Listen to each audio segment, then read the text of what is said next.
Maqaan kabbada fullaasoo jedhama. Kabbada fullaasoo isa raarute.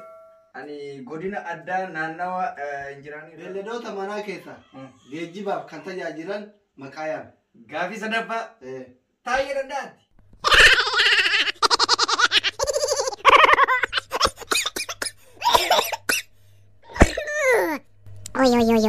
Annaati ani waan akka qabanna rabbii jedhiitiin sagalee keessatti tolkaasan asii barreeffadhaa gisee geebii gaafatan ati sagalee kee olkaasi ani barreeffadha banaa tanan mana gargaari tanan ila faazariin najjeesa waan akka waan qabanne booni dhiisi qabanna sagalee kee olkaa bakka qabanna sirriitti ila anas maasuuta barreeffadha sagalee kee litti akkana yoo inni maa iyyita sii jedhe hin dhagoo sirriitti jedhin namicha sa'aachi anasumaa barreeffadha ishee maashi bakka ati waan gootu ati cimaa barataa abbaan dabareesseen Tare gide me kasi wal. La nama wajji tikkasho hasa wa higo na turre bakki. Nama wajji. Miila lama qabna muka lama korre jira Oromoon. Guyyaa qoromsa ta'e yeroo mana falshootti nu qarfaa jirtu mana. Isuma lallataa jira barsiisoo. Amma gara gaafii keenyatti dabaraataa guddaa hin dabarsinu. Mee osoo gaafii keenyatti hin dabarren dura eessarraa dhufte maqaan keen? Maqaan kiyya Abdullaahi Ganamoo jedhama. Abdullahi Ganamooti. Ganamoo gaafii isa jalqabaa baay'inni uummata Oromoo meeqa? Baay'inni miliyoona 50. Miliyoona 50? Gaafii lammaffaa. Gaafii lammaffaa hayyuun beekamaan Oromoon qabdu ka addunyaa fi Afrikaallee jijjiira jedhamee eegamu eenyu? Yeroo kanatti. Jawaar Muhammad. Barataa. Jawaar gaafii lammaffaa. Qixxeedha. Okay. Qondaalli jabaan yeroo kanatti amma bilxiginnaan qabdu yookiin dubbii himaan maqaan isaa eenyu? Ka bilxiginnaa? Taayee danda'a. Aboo anamoo. Gaafii afuraffaa. Ayya. Giifti dureen yookiin haati mana mootummaa Itoophiyaa eenyu? Ka muummicha ministeeraati? Zinaash Taayeeti moo Zinaa Taayuusi? Dhugaadha? Meetii yaadi? Zinnaashima maqaan. Zinnaashima? Zinaash. Takka lama sadii. Oh no! Gaafii isa xumuraa gaafii shanaffaa. Gosoota bineensotaa keessaa hamma dandeettu lakkaa'e. Bineensa. Takka. Jaldeessa. Lama. Karkarroo. Sadii. Akkanuma beektaa? Qamalee. Qamalee tam? Qamaleen. Qamalee kamitti horsiimoo? La. Qamalee taa. Afur. Rakkoon qabu hingaa. Gaafii arraabsi gaafa gaariitti waan deemte natti fakkaata. Bu'aa gaafii keetii yeroo dhiyootti kan isin beeksifnu ta'a. Waan biiroo keenyatti argamtee gaafii deebiin hojii taasifteef galatoom Abdullaahi. Galatooma barsiisni. Bineensa jaldeessa karkarroo. maal gooti qabadhe Daffannee jiru. yaadda irra deemati illee biifee Daffi gali yaamusu gali bad ati barnaa taata Abbaa dabaree itti aanu. jirra Sadi. Abbaa itti aanu. Dhufeera. Nagaadha. Nagaadha kan? Baay'ee. Jirtanii? Kun barataa cimaa ta'uu oolu miidha taqqane. Sirriitti. Maali namatu naannoo keessanii deemu kaattiin gurraachi maali? Aara qotaa bulee halkan qorri xiqqoo na seena jedhee qabadhee baay'ee qodhe sammuu kan Baay'ee gaariidha barataa cimaa fakkaata. Mee osoo gara gaafii keenyatti hin dabarre dura dhugaan keetirraa eegalu maqaan keenya. Maqaan kiyya kabbadaa fullaasoo jedhama. Kabbadaa fullaasoo eessarraa dhufte? Ani godina addaa naannawa injiraanii irraa dhufe. Okay, godina addaa naannawa irraa dhufte. Baay'ee bareeda. Gaafii tokkoffaa obboleewwan Oi. Gaafii tokkoffaadhami miliyoona 50 qaba. Miliyoona 50. baay'inni maatii keessanii Miliyoona 50. Miliyoona 50. baay'inni maatii keessanii Gaafii tokkoffaatimi gaafii tokko. miliyoona 50. Gaafii lammaffaadha.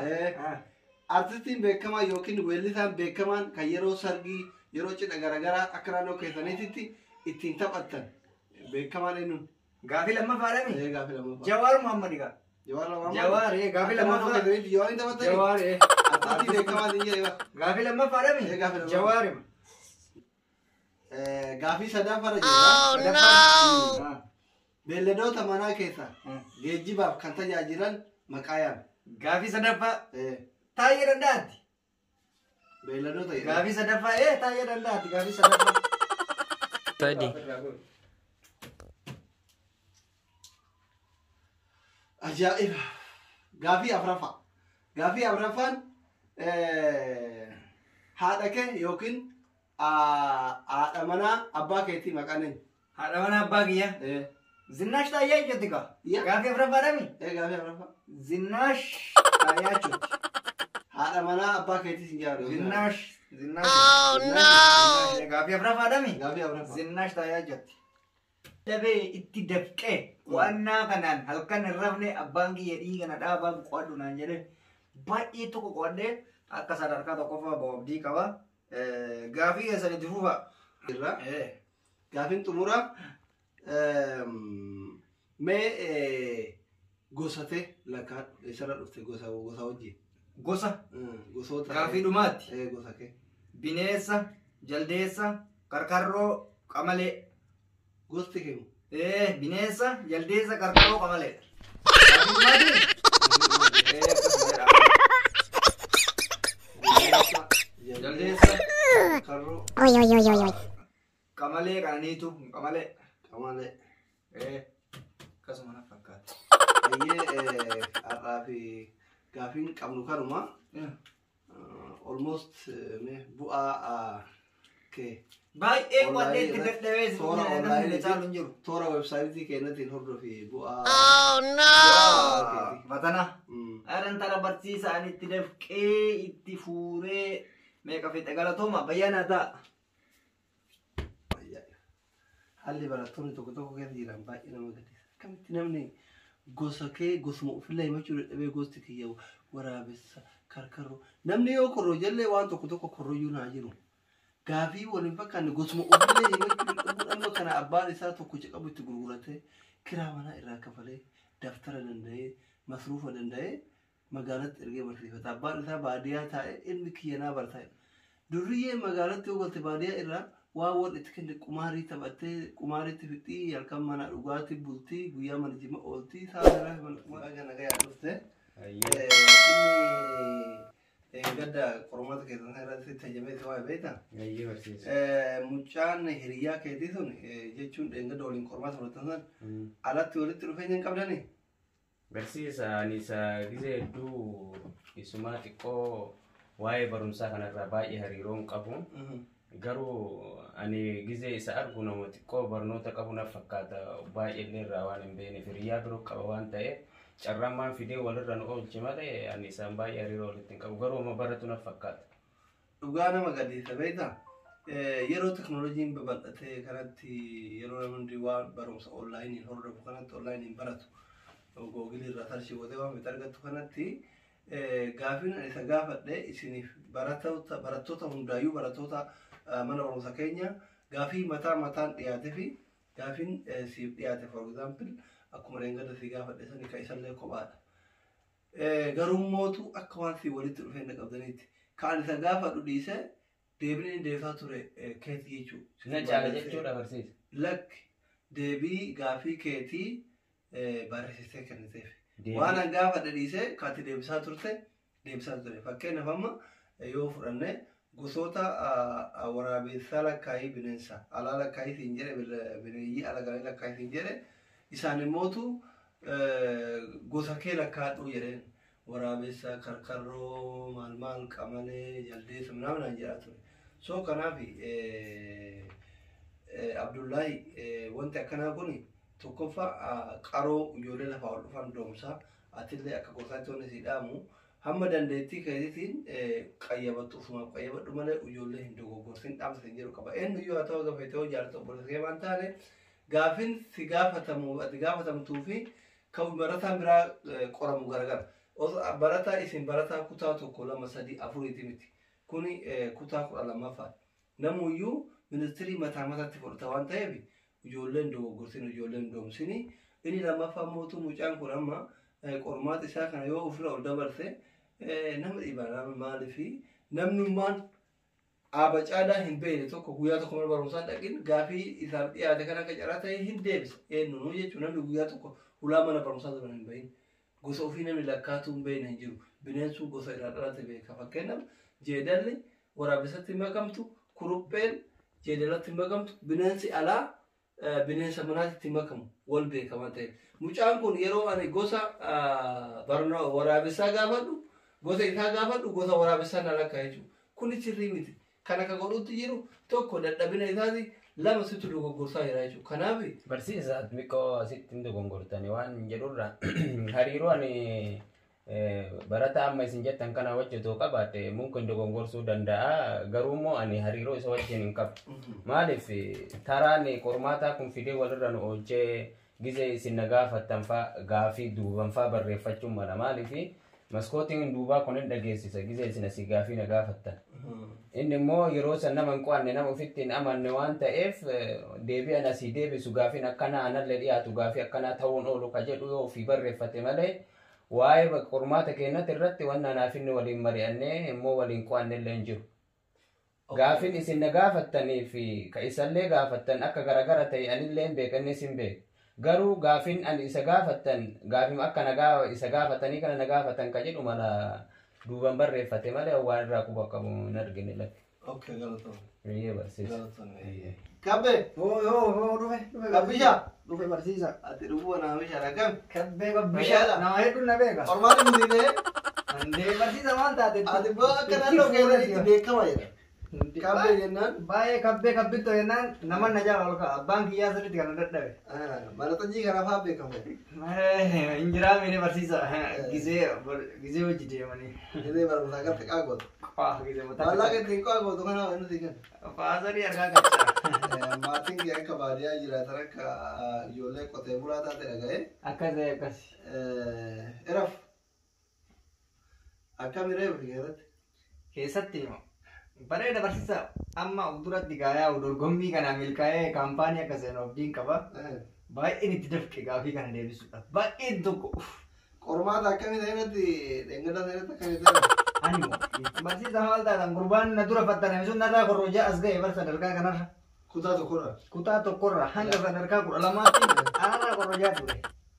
በጣም ነው ማሳዘና ጀረ ያማረ ቤታ በአማዋዝ እንጀር ጋፊት እንገዳታን ዲባት ትሬቴ barsiisa maal taatan kandee tamanee dibar kan deebisaa ture amane tiyaade be gaafilee san iyaadata yaadachiisu gaafilee isin deebii yaadata deebii sirriitti yaadata gaafii baddaa yaadachuu waadhulle deebii yaadata ergaatti deebii yaadatte animmoo gaafii yaadachiisa akka fakkeenyatti haadha kee maqaan eenyu yookiin haadha warraa abbaa keetii maqaa eenyu jedhee ture. Barsiisa nan gaafanne gaafii akkanaa qalbii dhiisaa barsiisa gaafii akkanaa dhageennan gaafii akkanaa hin jiru gaafiin harmee kiyya maqaan dinnaayyu waan akkasii waan ani. Dee barsiisa maa qalladdan jira baay'ee qalladdan namatti tola qalbiin keessa. I think guyyaa sana hundee dhufte na fakkaata qabda.